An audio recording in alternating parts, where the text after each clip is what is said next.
ओम तत्सत। ओम श्री परमात्मने नमः। ओम श्री गुरुवे नमः। चेतन ही जगत है, इसका तथा तत्वज्ञानी और जगत के स्वरूप का वर्णन श्री वशिष्ठ जी कहते हैं। श्री राम, ब्रह्म का स्वरूप सबसे सूक्ष्म है, इसलिए जो जो वस्तु जिस जिस रूप से अत्यंत अणु स्वरूप है वह उसी रूप में सूक्ष्म भूत ब्रह्म वस्तु है। ऐसी दशा में ब्रह्म वस्तु ही सर्वत्र वर्तमान है। जैसे घट आदि पदार्थ अगल बगल तथा ऊपर नीचे सर्वत्र मिट्टी ही है, उससे भिन्न नहीं। वैसे ही इस जगत को जिसने जिस रीति से परीक्षा करके देखा, उसे वस्तुतः यह ब्रह्म स्वरूप ही दिख पड़ा। जैसे सुवर्ण के भूषण आदि सैकड़ों रूपों में परिवर्तित हो जाने पर भी उन रूपों में सुवर्णत्व ही वर्तमान रहता है, वह दूसरा कुछ नहीं हो जाता।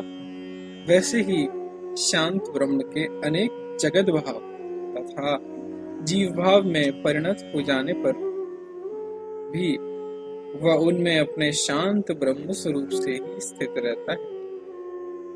राघव, जिस महात्मा पुरुष की दृष्टि में सारा विश्व ही निराकार चेतन आकाश रूप ब्रह्म में प्रतीत होता है, उस मनोव्यापार शून्य योगी को किसी निमित्त से किसी पदार्थ की इच्छा कैसे उत्पन्न हो सकती है? जो पूर्णतया शांत तथा विशेष रूप से इच्छाओं से रहित हो गया है, उस सत्ता असत्ता अर्थात वैभव एवं दारिद्र्य को समान रूप से देखने वाले ज्ञानी की महिमा का आकलन करने में कौन समर्थ हो सकता है?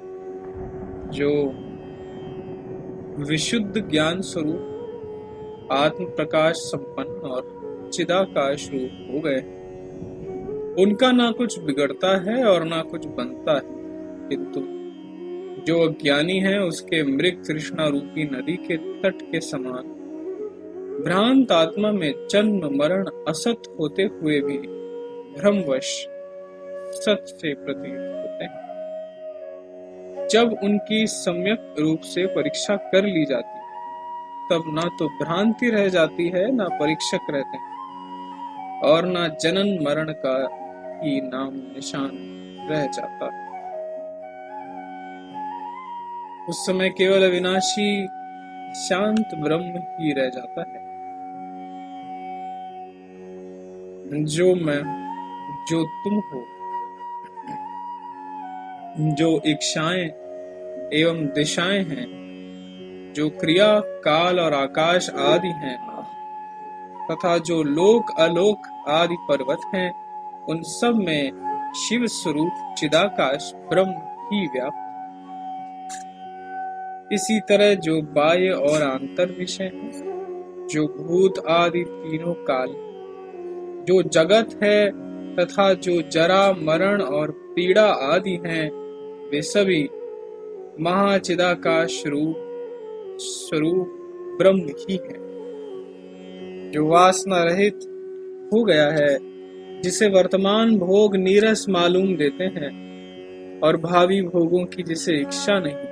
ऐसे साधक के लिए सत शास्त्र के अतिरिक्त आत्मा सुख की प्राप्ति का हेतु और क्या हो सकता है?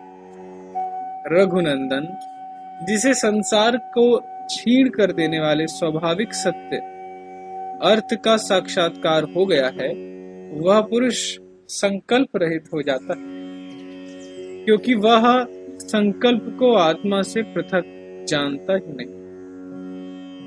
इसलिए यह संकल्प आभास असत है, जिसके आवरण छीण हो गए हैं और जिसकी सारी इच्छाएं शांत हो गई हैं।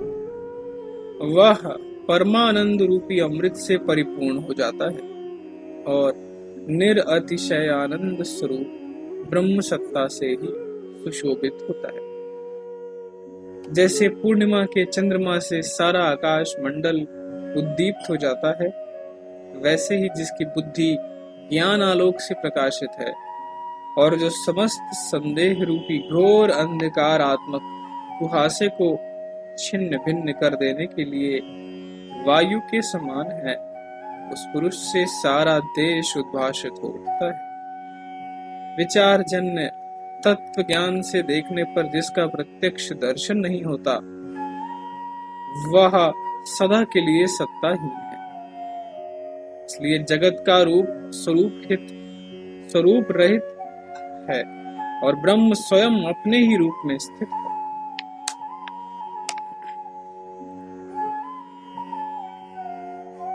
श्री राम, जैसे स्वप्न दृष्टा पुरुषों को स्वप्न सत सा प्रतीत होता है, वैसे ही अज्ञानियों की दृष्टि में मेरा शरीर भी सत्य ही है, परंतु मेरी दृष्टि में वह निश्चय ही उसी प्रकार असत है जैसे सुषुप्त पुरुष को दृष्टि में स्वप्न। उसके साथ जो मेरा व्यवहार होता है वह स्वस्वरूप स्थित परब्रह्म स्वरूप ही है, परंतु वे जो कुछ देखते हैं भले ही देखा करें, उनसे मेरा कोई प्रयोजन नहीं है।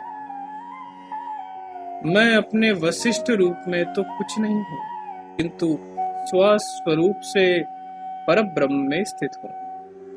यह व्यापक ब्रह्म सत्ता मानो तुम्हारे ही लिए वशिष्ठ रूप से प्रकट हुई है और मेरी यह वाणी भी ब्रह्म सत्ता रूप ही है, जिसे प्रतिकूल दुख आदि भी अनुकूल प्रतीत होते हैं।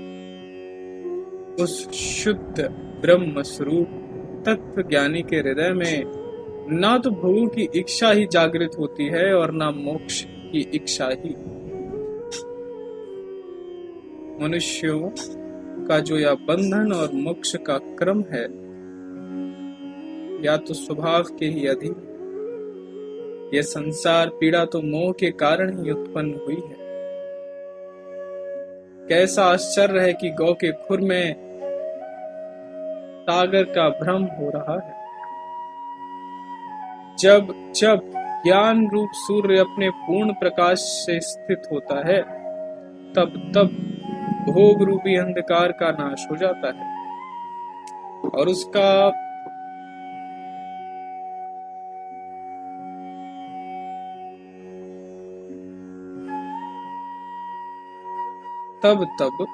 भोग रूपी अंधकार का नाश हो जाता है और उसका अस्तित्व रहते हुए भी वह अनुभव में नहीं आता। यो भोग अंधकार के नष्ट हो जाने पर बुद्धि आदि कारणों का समूह अज्ञान की सत्ता से रहित हो जाता है और ब्रह्माकार वृत्ति के प्रकाश से उद्भाषित हो उठता है। इसलिए वह दीपक के प्रकाश की तरह ब्रह्मभूत होकर चारों ओर भाषित होने लगता है। ओम तत्सत, ओम तत्सत, ओम तत्सत।